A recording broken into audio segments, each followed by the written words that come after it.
This would be the last lecture of this series of lectures about the history of the science of light.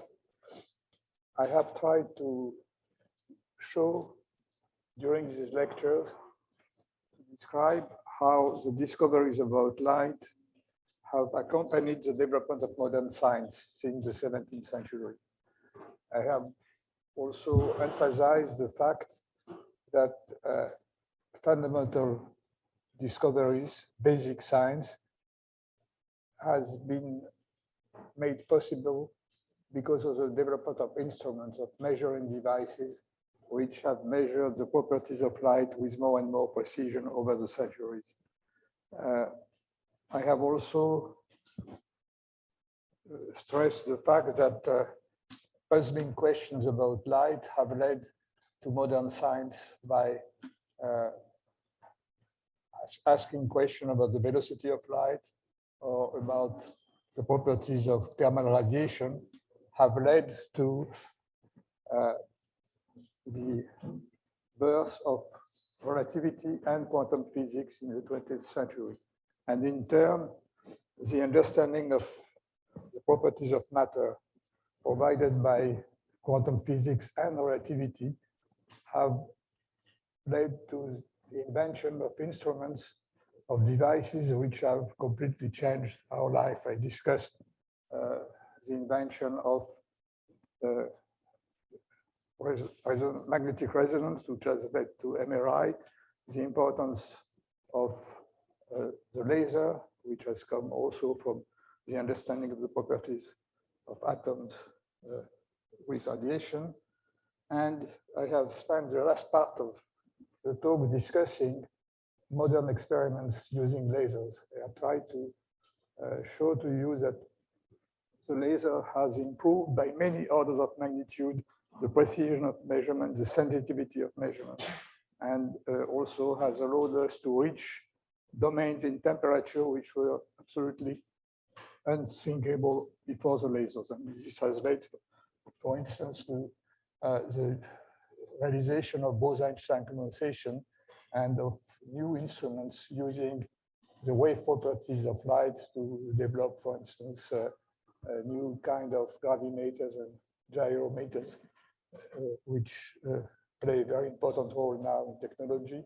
I have also discussed atomic clocks and showed how the progress in the measurement of time has increased by something like 15 orders of magnitude, decrease the uncertainty of clock by something like 15 orders of magnitude since the first clock of modern era, which was the pendulum clock of Huygens, which has made possible the first measurement of the velocity of light. This clock had a precision, an uncertainty of 1 part in 10 to the 4, which is about 10 seconds per day. Now clocks have an uncertainty of 1 part in 10 to the 19, which is 10 femtoseconds per day. And this huge improvement in precision has led to a lot of interesting applications, the GPS and beyond the GPS. During the last 3 lectures, I have tried to describe my own experiment in cavity quantum electrodynamics.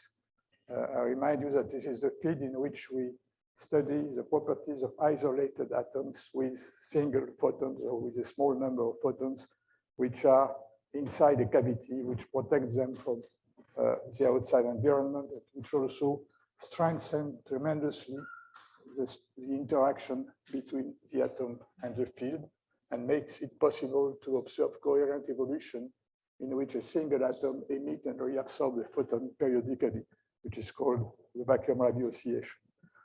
Last week, I described how the principle of cavity QED make it possible to count photons without destroying the photons by looking at non-resonant interactions, by slightly detuning the atomic transition from the mode of the cavity.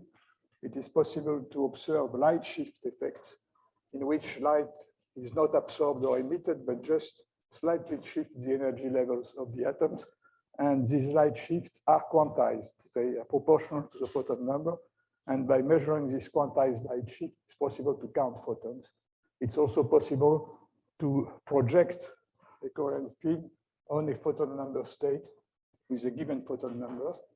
And this allows to use photons as kind of storage for quantum memories, for instance. And it is a very important property if one wants to develop quantum information science by manipulating atoms and photons. This week, for the last lecture, I will look at the same interaction, but looking at with a different perspective. Last week, I studied how the field is changing the frequency of the atomic transition. This is the light sheet effect. This week, I will do the opposite. I will study how a single atom is changing the frequency of the cavity field. This is an atomic index of refraction effect. And so we will see how the same interaction, the same non-resonant interaction has effects on the field, which are reciprocal from the effects that they have in the atom, which I discussed last week. So what will be the outline of this lecture? First of all, I will start by recalling, describing a representation of the field quantum states in the complex plane. I remind you that the first scientist to try to describe a light field in a mathematical way was Fresnel, who described the amplitude of the field as a vector in a two-dimensional plane, which is in fact the complex plane. So you can assign a complex number to a classical field. So we will see how we can extend this to describe a quantum field, which has quantum fluctuations. And this will allow me to introduce what is called the Wigner function of the field. Then I will analyze how a single atom can affect the phase or the frequency of a field in a cavity. So we talk about what we can call the single atom index effect. And we show you that if one prepares the atom in a superposition of states, one can imprint this superposition on a field made of many photons. And this will lead us to the discussion of what is known as Schrodinger Cat Experiment. So that will remind you the principle of these experiments. Then I will discuss how one can reconstruct the quantum field state, how one can do if you are given a large number of states prepared, or system prepared in the same state, how you can reconstruct this state, not only count the photons, but reconstruct the full quantum state. This is called quantum state reconstruction or quantum state tomography. And I will explain why we use this word of tomography. Then I will talk about decoherence. When you prepare this state superposition called Schrodinger cats, these states are very fragile, and in a very short time, they lose their quantum property. This is called decoherence. It is linked to the interaction of the system with its environment.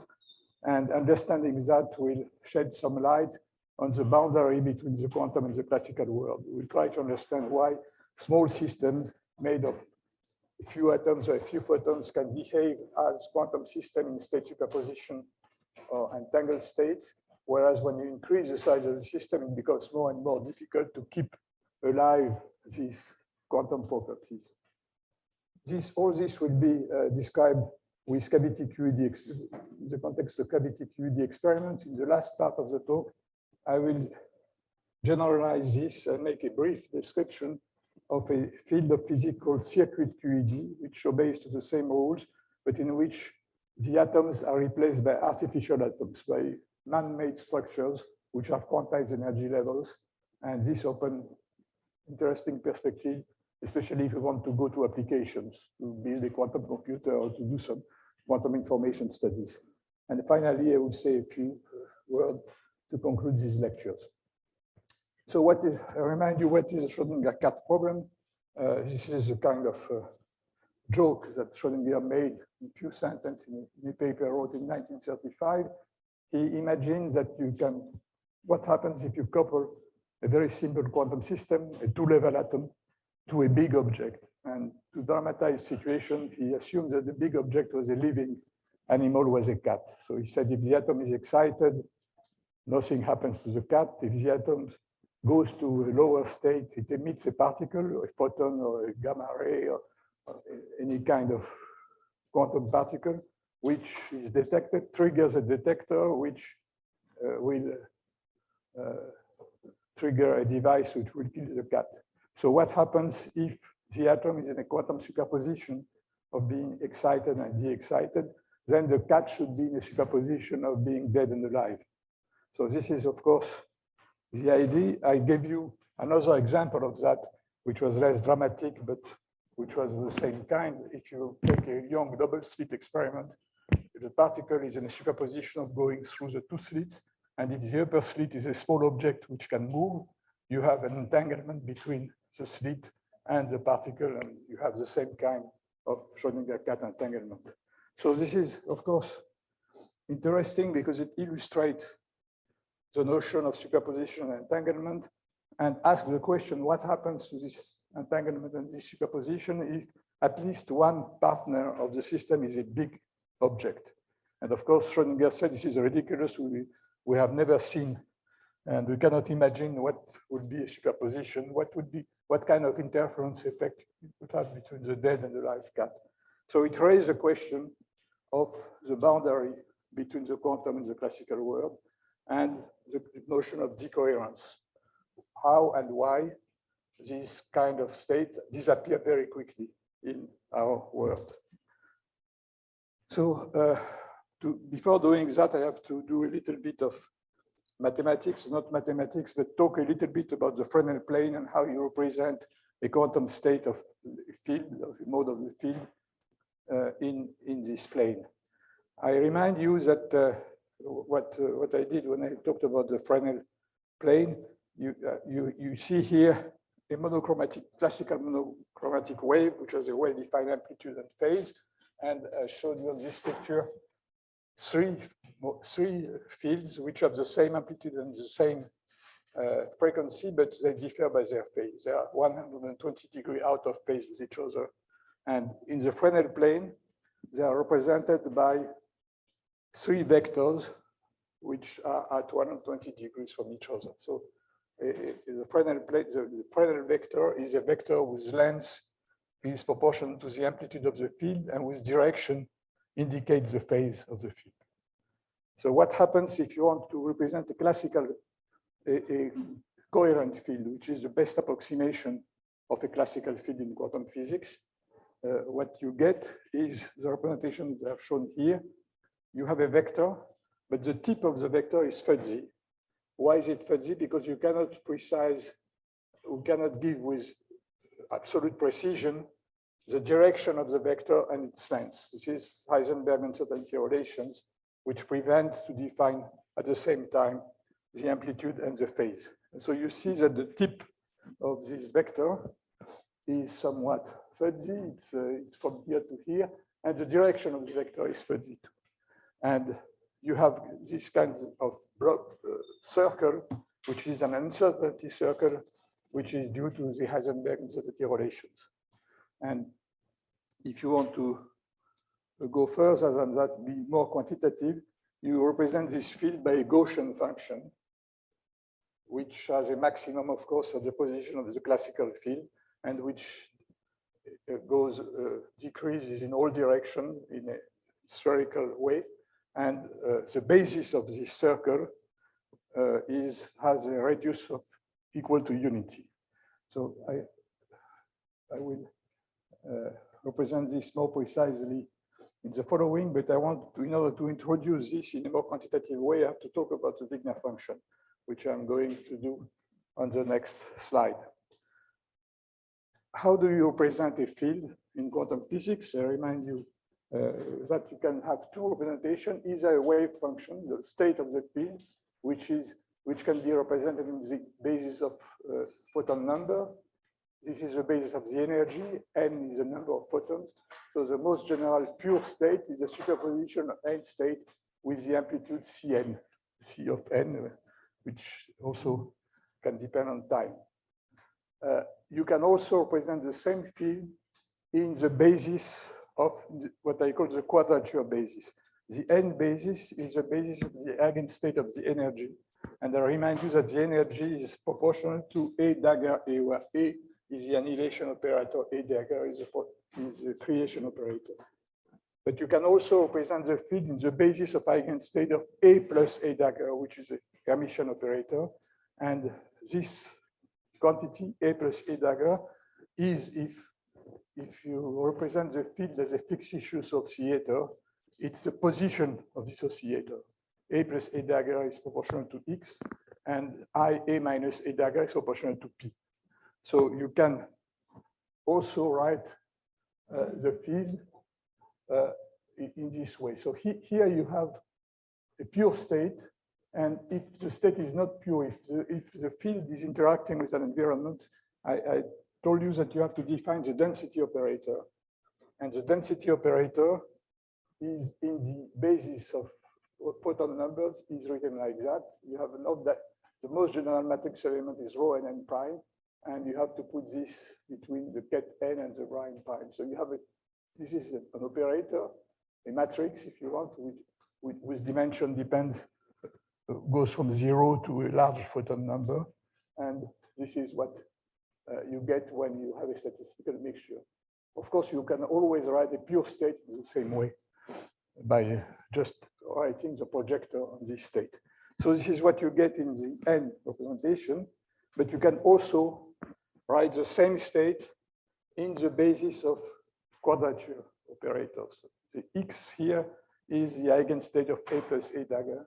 So the pure state will be written with its wave function psi of X here, the sum over X of dx X psi of X. And if you have a statistical mixture in the same way as above, you have to define a matrix rho X X prime and sum over dx dx prime. So these two equations here and here are just representing the same state of the same mixture, but on different bases, just a change of basis. And the second one, the quadrature basis, is something that you can feel, you have a feeling of what it means if you replace the field by an oscillator, a one-dimensional oscillator. So this is something well known. Now, what is the Wigner function? The Wigner function is a function of X and P, that is a function in the Fresnel plane or in the phase space in which one coordinate is the position and the other coordinate is the momentum of this fixed issue particle. So one component corresponds to A plus A dagger and the other one to IA minus A dagger. So you have a function of X and P, and this function has a very simple expression. You take the density operator and you take its matrix element between X plus U over 2 and X minus U over 2. That is, you choose an average value of X and you take two values. You decrease X by U over 2 on one side, or you add U over 2. So you have the most general off-diagonal element of rho, and you take its Fourier transform with respect to the variable U. That is, you integrate over U with E minus 2 IPU. So you get, of course, a function of P, X and P. When you do that, you get a function of X and P. And this function of X and P is called the Wigner function. It's a function which takes its value in a plane, which is a phase space of this fictitious particle. And one can show that this function is a real number. And Wigner introduced this function because he found that it was a good classical description of the field. If it's a real number, you can assume it's a probability, and that you can consider that your quantum state has a probability distribution of being at different points in the XP plane with the probability given by W. So it's a function which makes a connection between quantum physics and classical statistical physics. So you have this function, and what is interesting is that this function can be inverted. If you write W as a function of rho, you can, by taking the Fourier transform, you can write any matrix element of rho as a function of W. And this means that, in fact, W contains all the information to describe the quantum state. Because when you have W, you have all the matrix elements of rho, so you have the full quantum state. So it's completely equivalent. You can define rho or W, and the advantage of W is this classical analogy that I gave you before. So the Wigner function representation is very convenient because it lends itself to simple physical interpretation. And it is well adapted to try to compare classical physics with the quantum description applied. We will see, in fact, that the function W for a coherent state is always positive. So it's the coherent state is a classical field. But if you look at photon number state or Schrodinger cat state, as I will show you in a moment, W can take negative values.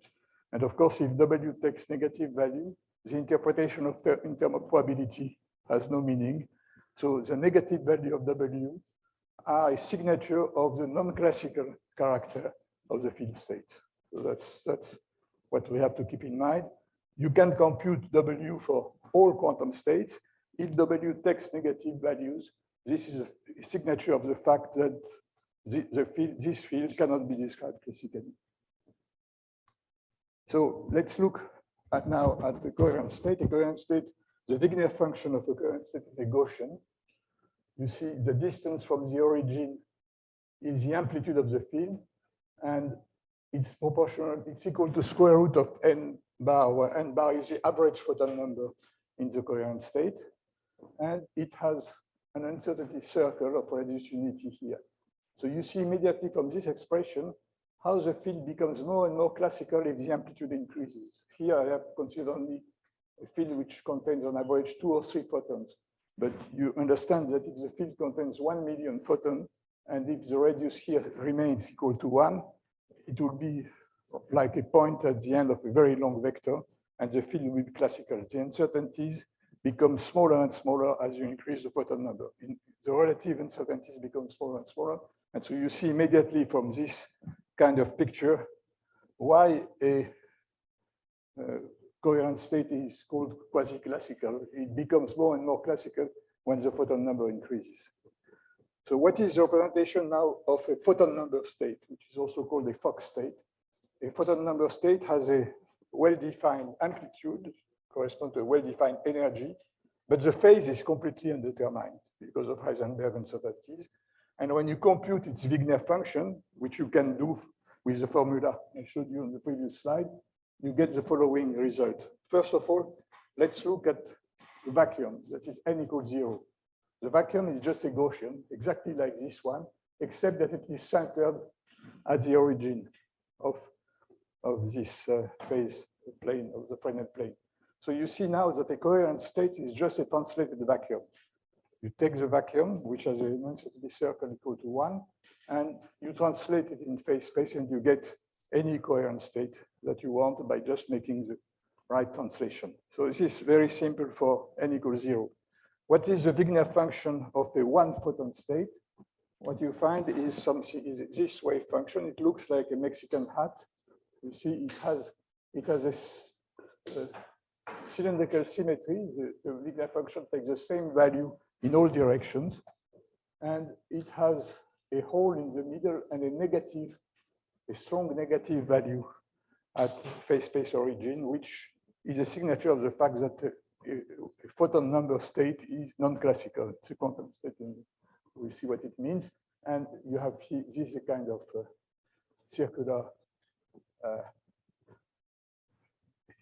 circular ring around the center.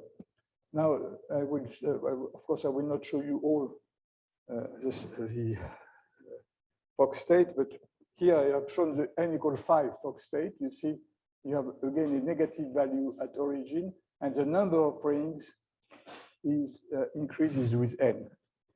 For n equal 1, you have 1 ring, n equal 2, you have 2 rings, and so on. And the radius of the outer ring is square root of n. That is, you increase the amplitude of the field, but you still have a complete indeterminacy in the phase. What is also important is to notice that the value at origin is positive for the even number state, 0, 2, 4, and is negative for the odd number, photon number state, 1, 5, 3 also has a negative peak at the origin. So you have this kind of wave function. This looks like the kind of ripples you get if you throw a stone on a pond. You see the ripples which are going outward, and the larger n is, the larger is the reduce in the number of ripples. So these are simple, the Wigner function of simple field states. Now let's look at what will be a Schrodinger cat state. A Schrodinger cat, the simplest Schrodinger cat state you can think of is a superposition of two coherent states of opposite amplitude. So I call beta the complex amplitude of a coherent state, and I superpose beta plus minus beta. So a field which has either a positive amplitude or a negative amplitude. And I write here its density operator. So it's a Kate beta plus minus beta. And here you have the bra beta plus minus beta. So this is the quantum state written in the density operator form. And you can now develop this. And if you develop this, you have four terms. You have beta beta and minus beta minus beta. These two terms are just the Gaussian peaks corresponding to the two components.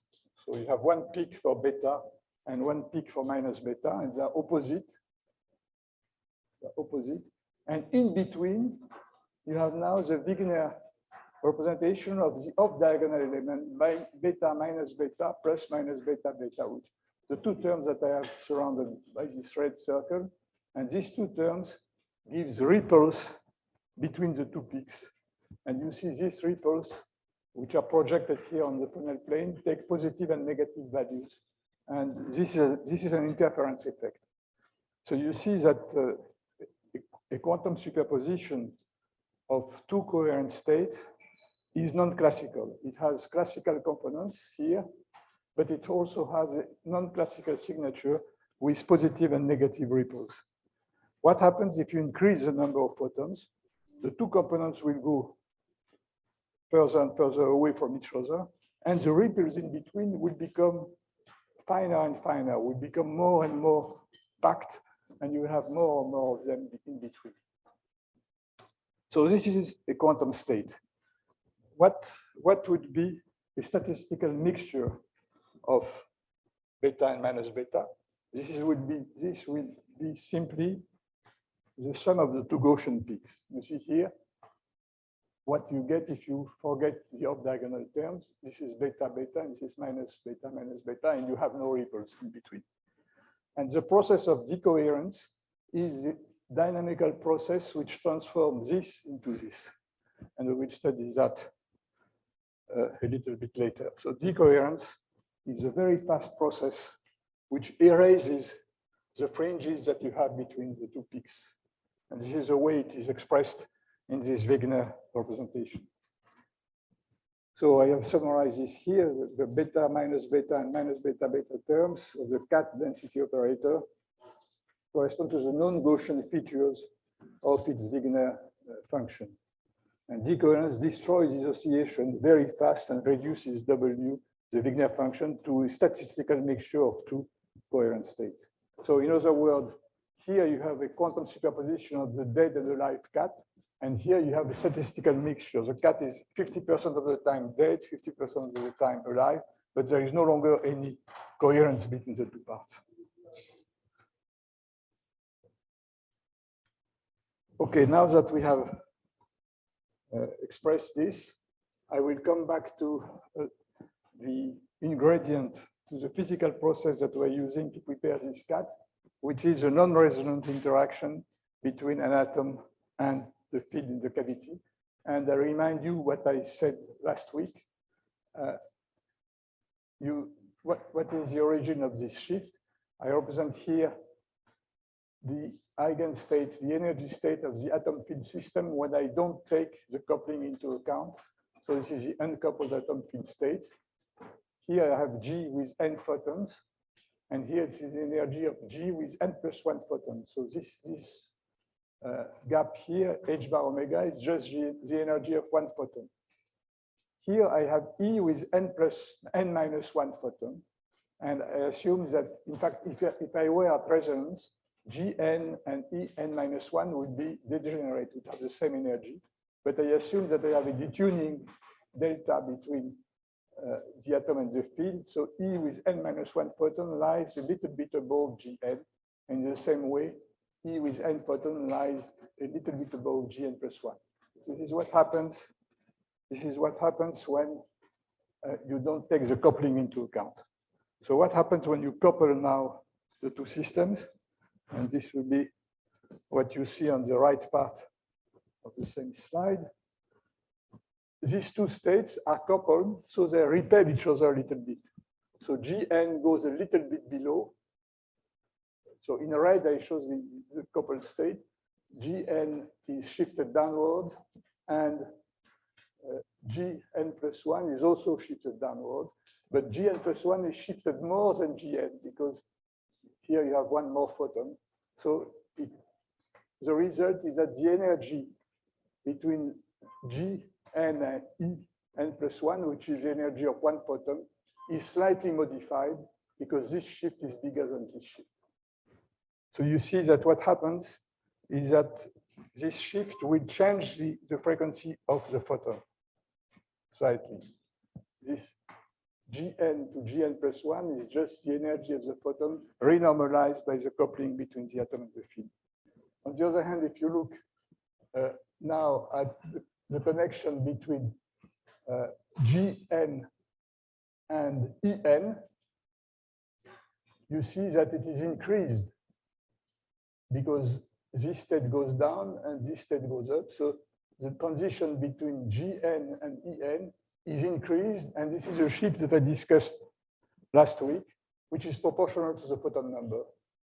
You see that you have the atom is shifted by an amount which is proportional to the photon number, the atomic frequency, while the field frequency is shifted by an amount, of course, which does not depend on the photon number, which just is due to the fact that you have one atom in the cavity.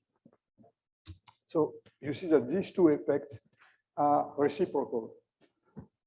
The atomic transition frequency in the presence of N photons become this. This is the expression that we used last week to show how you can use this photon-dependent frequency shift to count photons. And on the other hand, the frequency of the cavity field in the presence of one atom is modified by this quantity. So you can say that the field frequency shift per atom is just 1/2 the atomic light shift per photon. But these two shifts are connected, of course, to each other because you find them by just looking at the energy diagram of the atom field system, and you just have to interpret it correctly. The atomic shift is the shift of En to Gn, whereas the field shift is a field from between Gn and Gn plus 1, or En and En plus 1.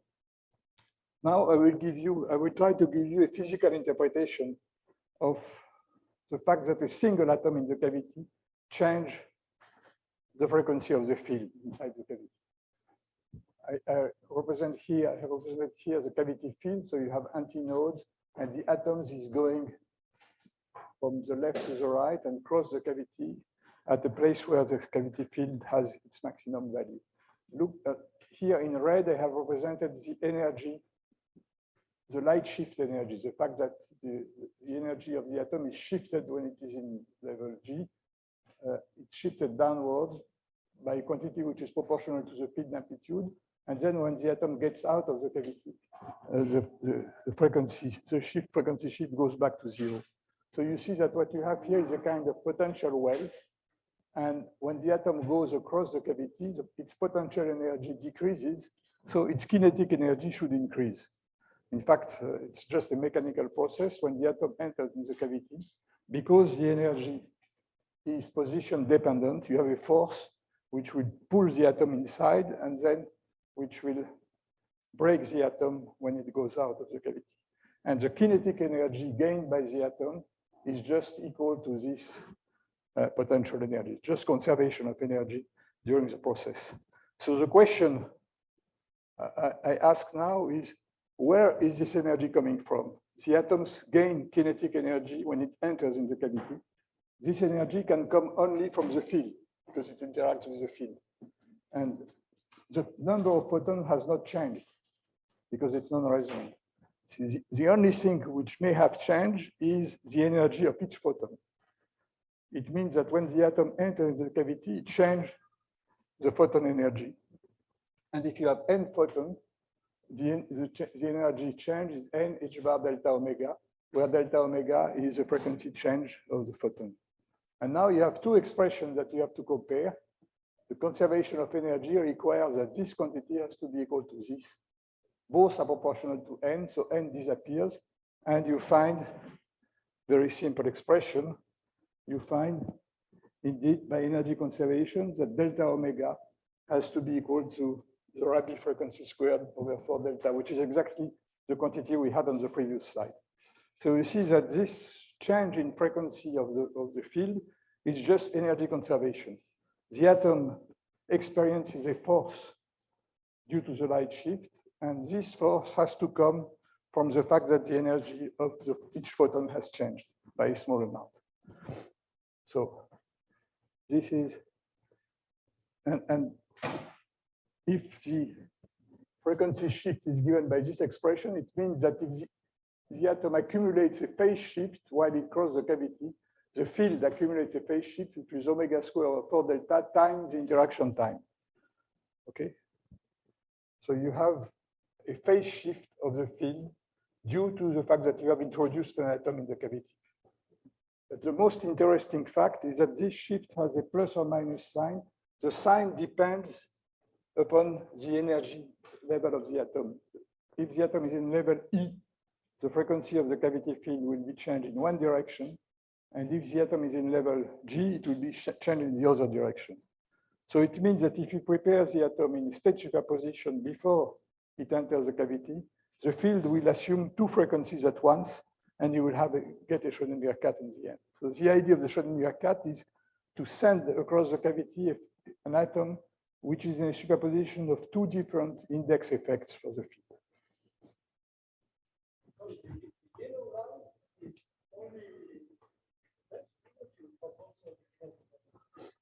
This line here? No, this is the potential energy. Yes, this is just the potential, the light shift effect.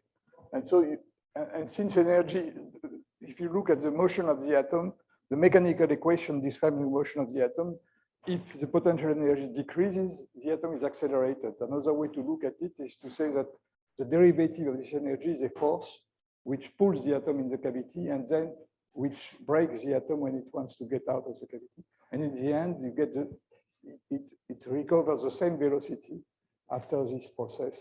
And the field also recovers the same frequency. But in the meantime, the field has been dephased because of this transient change in frequency. So you have this effect. A single atom shifts the field frequency by half the amount that a single photon shifts the atomic transition frequency. Now, it's also interesting to compare this to what happens with a macroscopic system. What would happen? Assume that you have a cavity field here and that you take a slab of dielectric, which has a refractive index, and you just translate this slab across the cavity, leaving it for some time inside the cavity. Of course, it's a short experiment. You have to assume that during the time you do that, the cavity does not decay. So you do that very fast, or you do that in a time much shorter than the decay time of the field. And you assume that this medium is completely transparent. It cannot absorb the photons. Okay. So what will happen? What is constant here? The wavelengths of the light cannot change because you need to have an integer number of wavelengths between the mirror which have not moved. The wavelengths has not changed, but the velocity of light has changed because you have put an index inside. So the only thing which can happen is that the frequency has to change because you have to conserve a given number of wavelengths between the mirror. This is the equation that I have written here. This is what happens before the insertion. K lambda over 2 has to be equal to L, where K is an integer. And of course, lambda is pi over nu, do pi over nu. So you have this equation. This is this equation which has to be conserved. Now, when the atom is inside, when the medium is inside the cavity, omega C has changed, has become C over n, where n is the refractive index. So you have to change omega to satisfy this equation. And now you can extract n from this, and you find that n is equal to 1 minus delta omega over omega, or since this is a very small number, 1 plus delta omega over omega.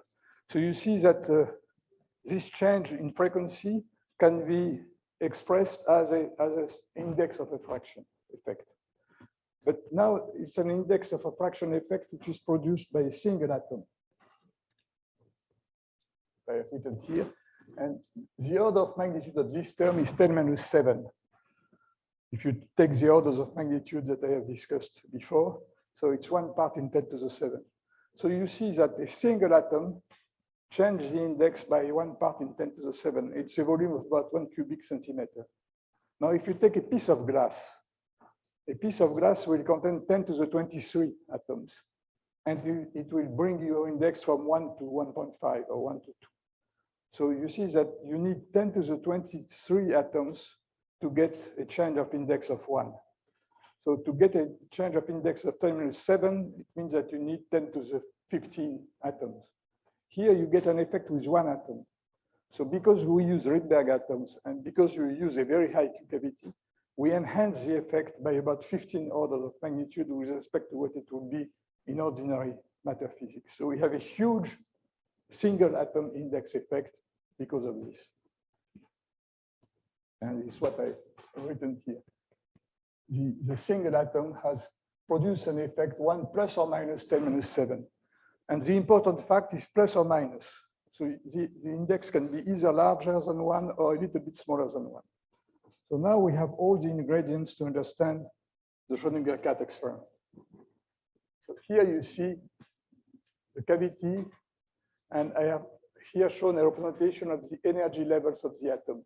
If the atom is in level G, its energy level is shifted downwards like that. If it is in level E, it is shifted upwards like that.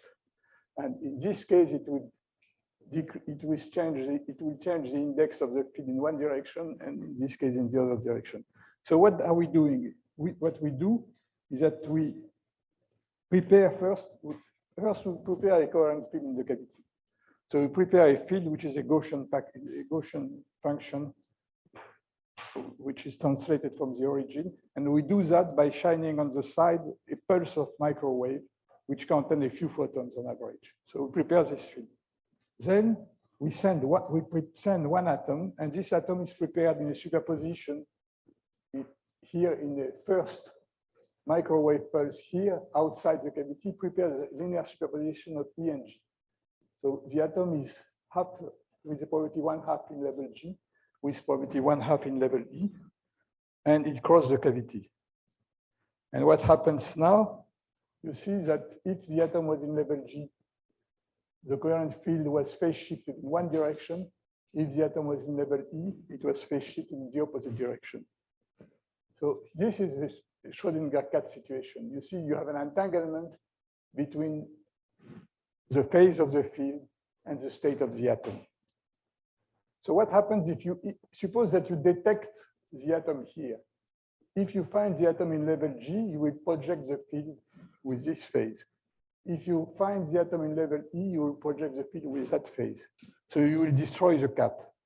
The trick to keep the cat is not to detect here, but to apply a second microwave pulse here in R2 and to detect after the second pulse.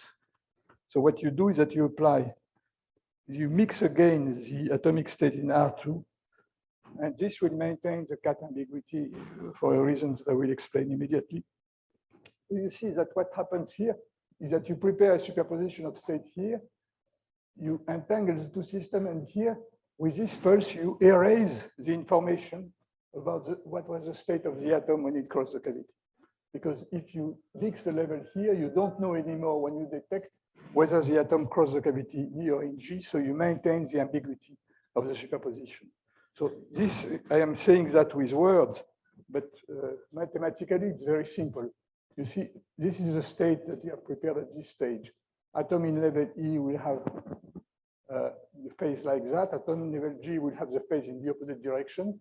And now you apply the second pulse here. E is transformed into E plus G, and G is transformed into E minus G. So now you have 4 terms.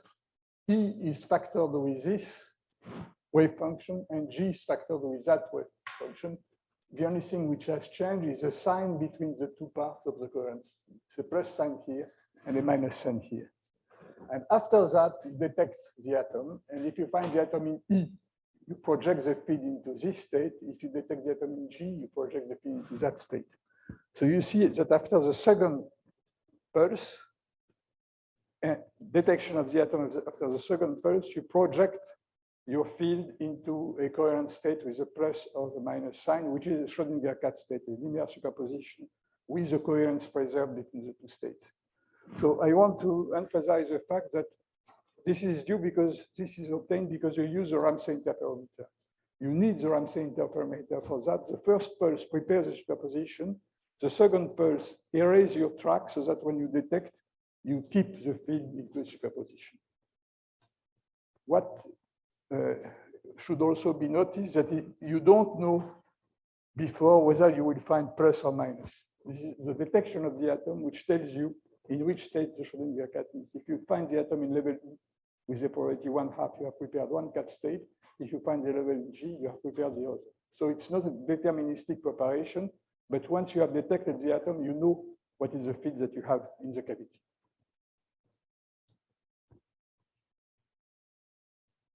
Detecting the atom in E or G projects the field into the plus or minus cat state.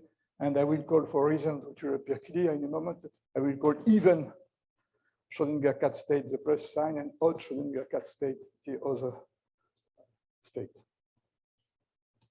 So now let's go back to this experiment and let's interpret it as an atomic interference experiment. I remind you that the Ramsey interferometer, the Ramsey setup is an interferometer, and you get fringes in the end. What does it mean? You see here what we have done. We have sent an atom. We have mixed E and G before they enter in the cavity, and mixed E and G again after. And we look at the interference between two passes. The atom has to go from E to G. The atom can either follow this path, remain in E in the first zone and go from E to G in the second zone, or go from E to G in the first zone and remain in G in the second. You have an interference between two passes. And this is the interference which will give rise to fringes. If you change the phase by just changing the frequency of the two Ramsey zones, you will see fringes. And this is exactly equivalent to the Young double slit experiment. You have a system which follows two passes, and you get fringes in the end. But what is the role of the field? What is the role of the field that you have in the cavity? The field that you have in the cavity is a kind of spy. It tells you what was the state of the atom inside the interferometer. If the atom crosses the interferometer in level E, the field has been shifted in one direction. If it crosses the interferometer in level G, the field is shifted in the opposite direction. So the field plays the same role as the moving slit in the Young double slit experiment. If the particle was going through one slit, the slit was moving, and if it went to the other slit, the moving slit was not moving. So you have exactly the same problem.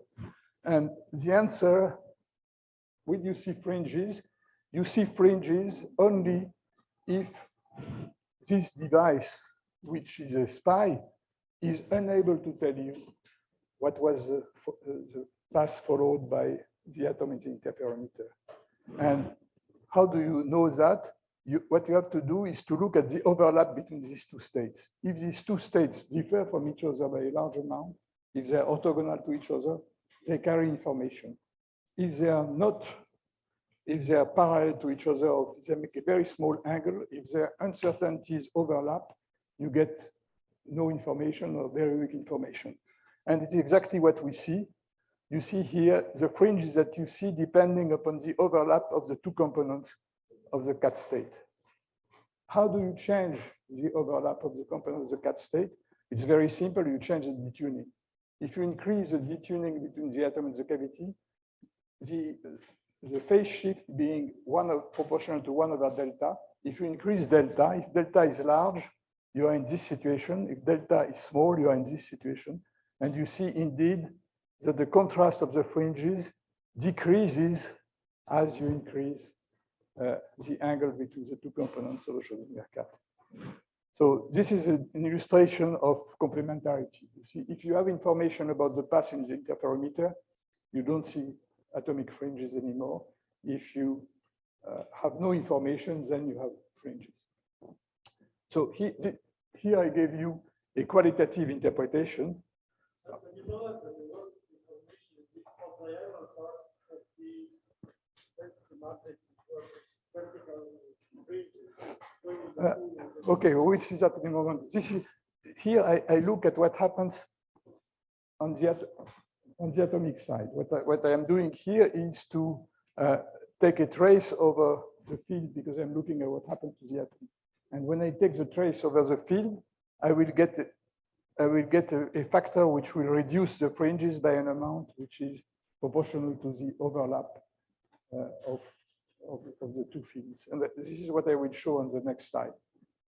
And then I will answer the question that you asked about the fringes. So again, I show this here. And I remind you that this state is just alpha times EI delta phi, and this state is alpha times E minus I delta phi. You have to look at the overlap between these two states. And for that, I give you the general formula, which gives the overlap between two coherent states. I just take the two coherent states, and this is the expression of the coherent state over the n basis, beta. So I take beta complex conjugate because it's nebra time alpha to the n power over factorial n, sum over n, and I have here this prefactor. And when I compute all this, I let you do that. It's very simple. You get that beta alpha is just E minus alpha minus beta square over 2. So it's a very simple formula. It just tells you that two coherent states have an overlap which decreases exponentially with the distance of these states. And so I have just to put these values of alpha and beta in this formula, and I get this expression, which decreases very fast when delta phi increases. And this is exactly the contrast that you see here. So this is really an illustration of complementarity. If the two final states of the meter, which gives information about the path in the interferometer, if these two states are orthogonal, then you lose the fringes completely. If they overlap, then you lose only partially, and you have partial contrast of the fringes. So now I want to go to another point. I will come back to the Schrodinger cat in a moment, but I ask now a more general question. Can we reconstruct the full quantum state of the field? For the time being, what I have shown to you, for instance, last week, is that we can find out what are the probability to have different photon numbers in the field. But this is only a partial information. This tells you gives you only the diagonal elements of this density operator. These are the probability to have 0, 1, 2, 3, up to 7 photons. But you have absolutely no indication about the off-diagonal elements when you do this photon count. So how can you get the off-diagonal elements, the unknown off-diagonal elements? The recipe to do that is the following. What you have to do is to translate the field. So you have your field in the cavity. You translate it in phase space. What does it mean to translate the field? It is to add to the field a coherent field. You just have your field in the cavity, and you apply a pulse of microwave, which translates the field in the Fresnel plane. And then on the translated field, you perform a measurement of the photon number. And you do that for different translation. You change the phase and the amplitude of the translation field, and you redo the measurement for all these new phases, and you accumulate information And from all this cumulative information, using a computer, you can reconstruct the wave function of the field or the density matrix of the field. And I will just explain you how it works. Yeah. It's a field which stays in the cavity for about 1/10 of a second once you have prepared it before it decays. And you have to do all this within a time which is short compared to this decay time. This is experimentally, this is a problem. So what we do is that we prepare a field in the cavity in a way which depends upon the experiment. So you have an unknown density matrix in the cavity. So what do? You translate it, that is, you apply a pulse of microwave, which will add a coherent field in the cavity to the field that you had. And what is a mathematical operation? You start from rho, and this is just a displacement. So it's a displacement operator, and you get the displaced field in this way. And the displacement operator, I discussed it last 2 weeks ago, is just an exponential of A and A dagger, annihilation creation operators of photons. Once you have done that, so you have admixed, this translation has admixed field coherences into the diagonal matrix element of the translated field. If you look at the translated field, O and N, and if you expand this, you find this very simple expression. You see that the diagonal elements of the translated field are a superposition of all the off-diagonal elements of the initial field. What you measure is this. What you do is a measurement of counting the photon number on the translated field. So you measure this, and you equate this to this, you have an equation. Then you do it for another alpha, and another alpha, and so on. So you get a huge number of equations that you can invert. And once you invert them, you get all the rho and prime, double and prime as a function of the quantity that you have measured. So you have to do an inversion, and in this way, you compute the density operator. So you need a good computer which can make this inversion. And another point that I want to emphasize, you need to have a lot of copies. It doesn't make any sense to try to figure out the wave function of a single. I explained to you in one of the previous lectures that the wave function is a statistical concept. If I give you only even a spin, it's much more complicated than a spin, but even if I give you a single spin, you will never be able to find its wave function because you will measure one component and you will have destroyed it.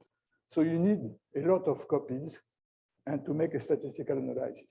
So here it's the same. You need to redo the experiment again and again. Each time you make a measurement, you have to find the rho and n. Then you change alpha, you translate by another quantity, you do it again and so on. And then you use a computer to reconstruct your density operator or your Wigner function, which is equivalent. And why do we call that tomography? It's because there is a strong analogy with the medical tomography. When we do what is called a CAT scan, an X-ray scan, medical tomography, we irradiate the body of a patient with X-rays, which propagate through the body in different directions. And you have a lot of detectors which detect the shadow of the body, if you want, in different directions. And then you use a computer from all these signals, all this intensity in different directions. You use a computer which reconstructs a 2D or a 3D image of the body. And here we do something similar. Instead of changing the direction of the X-rays, we change the direction in which we translate our coherent state, and we make a measurement of a photon number, which is just a shadow, which is just intensity in a given direction with its fluctuations, because n that can take different values. And with all this data, we use a transformation, a mathematical transformation, which is similar to the one which is used in this X-ray apparatus, which reconstructs the Wigner function, the density matrix or the Wigner function of the system that you want to measure. So it's called tomography. And I would just on this slide give you a view of the experiment, how the experiment goes. This is the time, and this is space, the position. And you see here this red line, this red bar here represents the cavity as a function of time. And these green lines here are the Ramsey zone R1 and R2, which of course are also horizontal lines because they don't move as a function of time, hopefully. And then we will have inclined lines which represent the trajectory of atoms crossing the cavity one by one. So look at what happens here and here simultaneously. What we start to do when we begin the experiment, we want to make sure that the cavity is empty because we will repeat the experiment many times. So we have to get rid of all the garbage, all the residual, all the field which is inside the cavity before we start a run. So we start by sending atoms in the lower state. And these atoms are called vacuum cleaners because these atoms are just removing the field which was left by the previous operation in the cavity. And you see this inclined line means that the atoms are crossing R1, the cavity, and R2, and then they are detected. And then the cavity is empty. After that, what we do is that we inject a coherent field in the cavity. That is, we use this antenna here, this source on the side, we inject a small coherent field in the cavity. Why is it exactly? Because it absorbs the photons. Yes, the atom, first, at the beginning, the first atom is resonant. Then the other atoms will be non-resonant now, but we first introduce a coherent field in the cavity. After that, we send one atom which undergoes a pi/2 pulse here and a pi/2 pulse here, and we detect it. And if we find it in G or in E, we have prepared the plus or the minus cat. Now we know that we have a Schrodinger cat in the cavity with a plus or the minus sign, depending upon what we have found. After that, what we do is that we translate the field. This is a translation for the tomography experiment. We make one field translation. And after that, we send many atoms just to perform the photon counting experiment that I described last week. And in the end, I get rho mn for this alpha. And then I will do it for another alpha and a third alpha and so on. And after all this, which take many hours, I have reconstructed the field. And just to show you that it works, this is just an example. What do you get if you reconstruct a coherent state? This is a density matrix. So you see it's a Gaussian, it's something which has all the rho n prime of the coherent state. And when you take the Wigner function, you get a beautiful Gaussian. This is experimental. This is a Gaussian for a coherent state. So this tomography works, and then we will apply it to see Schrodinger cat state and so on. But I think I spent too much time already, so we'll stop here, and I will talk about what we get for the Schrodinger cats in the second part of this lecture.